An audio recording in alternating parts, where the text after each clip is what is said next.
क्या हम IVF cycle के दौरान ट्रैवल कर सकते हैं? बहुत बार ये डाउट एक पेशेंट के दिमाग में होता है कि क्या हम अपनी आईवीएफ साइकिल के दौरान आसपास कहीं ट्रैवल कर सकते हैं, या हमें कोई ट्रिप करना हो, या हमें किसी शादी में जाना हो। ये बहुत बार पेशेंट के दिमाग में क्वेश्चन होता है, तो यही डाउट मैं आपका क्लियर करना चाहती हूँ। पहली चीज तो जब हम एक आईवीएफ साइकिल करा रहे होते हैं तो आईवीएफ साइकिल के दो पार्ट होते हैं, जैसा आप जानते हैं। एक पार्ट होता है जिसमें हमें इंजेक्शंस लेने होते हैं डेली, और फिर हमारा अल्ट्रासाउंड होता है और हमारा एग पिकअप होता है। तो ये जो first part of the IVF cycle है, इसमें आमतौर पे ट्रैवल करना कोई नुकसानदायक नहीं होता है, लेकिन इस ट्रैवल के दौरान हमें केवल ये ध्यान रखना है कि जो इंजेक्शंस का हमारा टाइमिंग है और जो हमारे अल्ट्रासाउंड्स का टाइमिंग है वो गलती से भी मिस ना हो, क्योंकि यही दो चीजें हैं जो बहुत इंपॉर्टेंट होती है इस दौरान और हमारे अल्टीमेटली रिट्रीवल को इफेक्ट कर सकती है। अब जो हमारा second part of the IVF cycle होता है, जिसमें हमारा एम्ब्रियो फाइनली ट्रांसफर होता है, तो वैसी परिस्थिति में आमतौर पे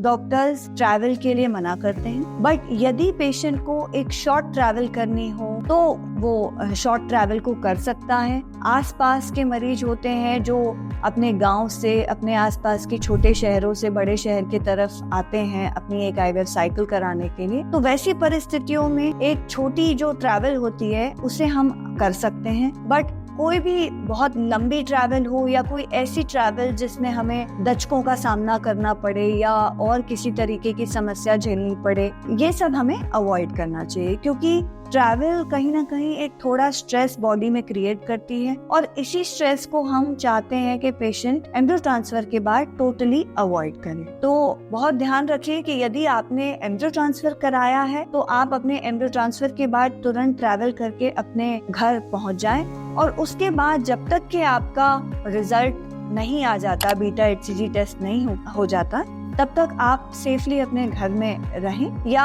अपने शहर में मामूली ट्रैवल, अपनी वर्क प्लेस तक की ट्रैवल पर ही लिमिटेड रहें। किसी दूर जगह पे या कोई स्ट्रेसफुल ट्रैवल अवॉइड करें।